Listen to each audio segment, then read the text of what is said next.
Bonjour peuple de la Terre. Je fais cette vidéo suite à ma précédente vidéo sur le chanvre. En fait, c'est les réactions des gens qui m'ont fait réagir.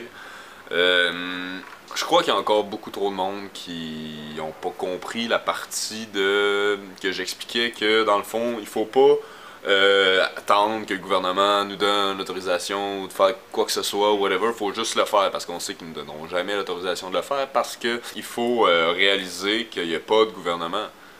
Il y a juste des corporations et c'est impossible de renverser le gouvernement puisqu'il n'y en a pas. C'est juste des corporations et des porte-paroles des corporations en fait, qui nous font accepter certaines politiques, certaines lois par des discours super convaincants. Des élections 4 ans, que ça va être super, j'ai telle idée, je vais faire tel projet. Ben finalement, il n'y a rien de ça qui arrive parce que les projets de la personne en tant que telle, ben c'est juste pour get des votes, mais en fait, ils représentent l'intérêt du parti et non pas de lui en tant que tel. On se demande tout le temps pourquoi que les problèmes ne se règlent pas, pourquoi que les politiciens tiennent jamais leurs promesses. Ben, c'est parce que c'est pas leurs propres intérêts qui servent, encore moins les intérêts du peuple, les intérêts corporatifs. Parce que c'est devenu tellement défini dans la société que pour avoir du progrès, pour avoir une belle vie, il faut avoir du profit. Logiquement, les corporations prennent leurs décisions pour le bien-être des corporations.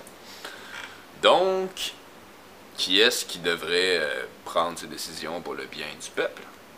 Le peuple.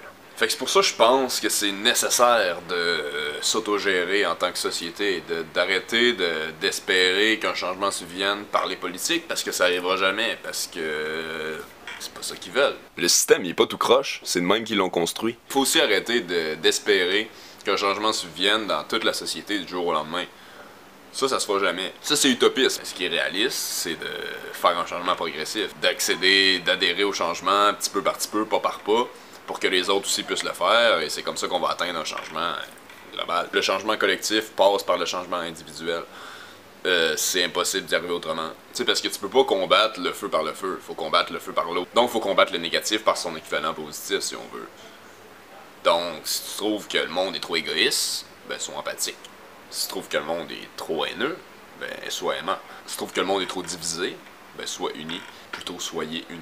Si tu trouves que le monde est trop superficiel, ben sois vrai. Si tu trouves que le monde est trop cave, ben sois bright. Si tu trouves que le monde est trop mouton, ben sois un berger. Tout le monde sait qu'il faut qu'on change le vieux système dépassé, mais personne ne sait comment s'y prendre. Ils attendent tous de se faire guider comme un troupeau qui dort, qui mange, puis qui attend après son berger.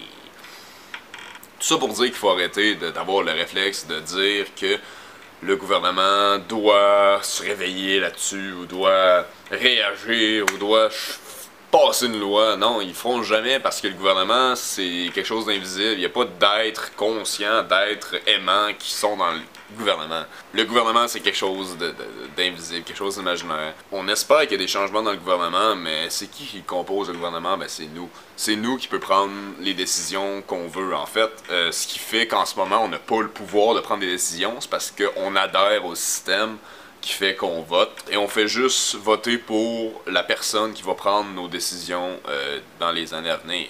Et comme je vous disais plus tôt, on se rend compte que cette personne-là représente pas nos intérêts, mais représente les intérêts corporatifs. Mais pourquoi tu me mentis? Tu me dis que mon vote est important et t'allais régler tous nos soucis, que c'est même pas toi le dirigeant, parce que peu importe le parti, le patron, c'est toujours l'argent. Pour laisser tomber le profit pour les désirs de quelques enfants. Si on veut vraiment que le peuple ait son pouvoir, c'est pas en élisant quelqu'un qui va, lui, il va décider que lui, il respecte les intérêts du peuple. Non, ça marche pas de même. La seule façon de l'avoir, ben, c'est de le prendre. C'est de le prendre directement, comme une démocratie directe. Et il n'y a rien de vraiment ultra compliqué dans cette étape-là de prendre le pouvoir. Ça vient juste à arrêter de le donner à quelqu'un d'autre et se rassembler en tant que nation et prendre nos décisions entre nous et voter à main levée. Des micro-sociétés qui décident de s'unir entre elles et qui s'autogèrent et qui font juste prendre leurs décisions entre eux. Et ça ne demande pas à ce que toute la population dise magiquement du jour au lendemain « Ok, je veux m'autogérer ». Non, oubliez ça, le monde, ils ont ben trop peur.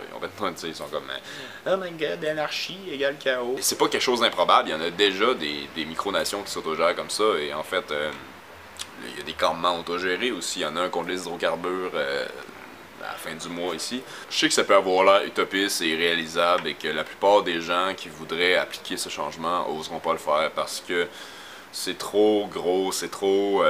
c'est une désobéissance civile qui fait peur, si on veut. Mais en ce moment, je travaille très fort à rédiger un manifeste du citoyen indépendant qui nous rend, à place de se rendre un pays indépendant, qui nous rend citoyens indépendants. Et je vais moi-même me déclarer un citoyen libre, habitant de la Terre. Et une fois que ça sera fait, ben tout le monde pourra aussi adhérer à ça. Et je veux dire, t'sais, oui, au début, ça sera pas officiel, parce que, en fait, tout ce qui rend les trucs officiels, c'est quand que plusieurs personnes se mettre d'accord sur le fait que c'est officiel. En créant de quoi de solide qui rassemble nos points communs et qui nous rend libres. Si on veut que le monde aille mieux, si on veut que les priorités changent, que les directions changent, ben c'est nous qui doit l'exiger. Pas juste en sortant dans les rues et en manifestant, mais vraiment en se donnant le droit fondamental de faire partie de la Terre, d'exploiter des ressources renouvelables comme ça à la place de l'industrie pétrolière. En ce moment, avec la loi du 51, on peut se faire enfermer parce qu'on est contre les projets d'exploitation pétrolière du Canada. Donc c'est vraiment ça qu'il faut réaliser et s'unir sous un accord commun que cette loi-là n'est pas une loi valable.